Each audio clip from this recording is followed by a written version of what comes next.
আমি এগুলা রসুনের চপ বানিয়েছি। দেখুন কত সুন্দর হয়েছে রসুনের চপগুলা। এই যে ভিতরটা কত সুন্দর, একদম নরম হয়ে গিয়েছে রসুনগুলা। আপনারা এভাবে চপটা বানান।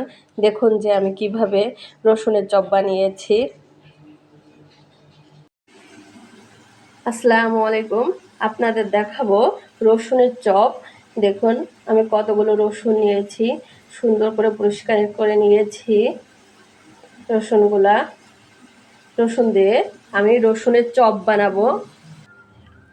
রসুনের চপ বানানোর জন্য এখানে আমি মুসুরের ডাউল একটু পেস্ট করে নিয়েছি। এই যে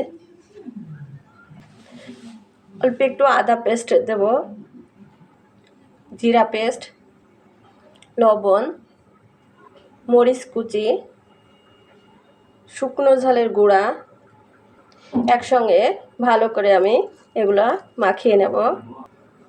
ভালো করে আমি সব কিছু মাখিয়ে নিয়েছি। একটা রসুন নিয়েছি, এই যে একটু চপ একটু দিয়ে এই যে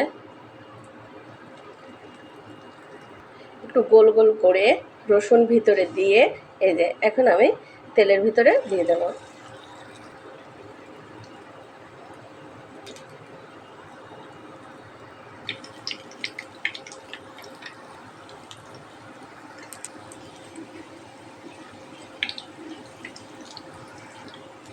রসুনের চপগুলা আমি সব সাইড ভালো করে মুচমুচে করে ভেজে নেব। রসুনের চপগুলা এই যে আমার ভাজা শেষ। আমি ভালো করে উল্টিয়ে পাল্টিয়ে এই যে চপগুলো ভেজে নিয়েছি। এখন নামিয়ে ফেলবো।